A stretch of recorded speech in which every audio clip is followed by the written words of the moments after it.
Let's move now to a Red Cross shelter in Charlotte, North Carolina, where Senator Thom Tillis is standing by. Senator, what are you seeing on the ground in your state? Did people obey evacuation orders, and are they finding shelter? Well, they are finding shelter. I want to thank the Red Cross for the work they're doing here and across the state. But there were some people who made the dangerous decision to not heed the evacuation notices. Down in New Bern, a number of the people who had to be rescued over the past 24, 36 hours were largely people who decided to stay in an area that was judged unsafe. We're going to have more evacuation notices as the rivers rise and after they overflow their banks. You need to heed the warnings, get out of harm's way. What can you tell us about problems with looters?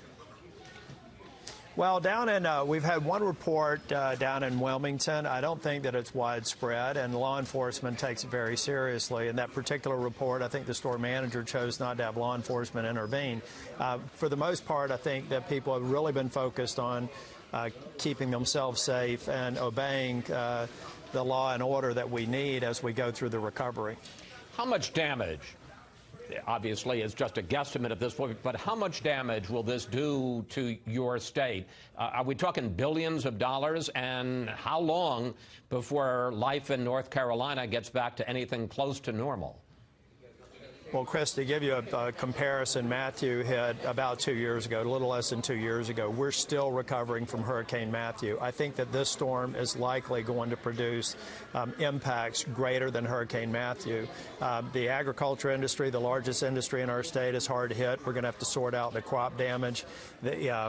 The floods that are going to come, as you mentioned with the FEMA director, the floods that come midweek are likely to be as damaging or more damaging than the original event. So we've got to sort all that out. I think that it's fair to say in terms of economic impact, rebuilding, that we are talking in the billions of dollars. And how long before life in North Carolina gets back to normal?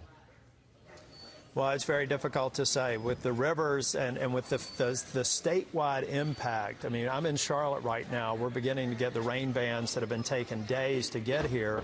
Then it's going to move up into the mountains. Those are all going to fill river basins that are going to flow down to North Carolina and to South Carolina or out to our coast. And it's very difficult to really understand what's ahead. But I did a flyover about 36 hours after Matthew hit the eastern part of the state.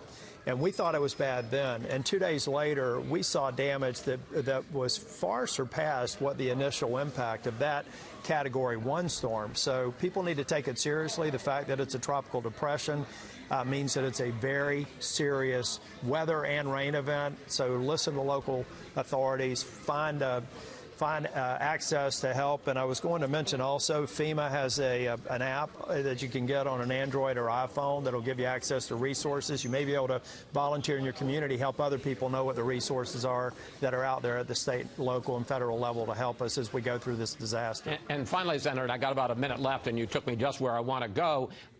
What have you thought of the response from government at all levels, federal, state, local? Were they as prepared as they could be for a terrible storm like this?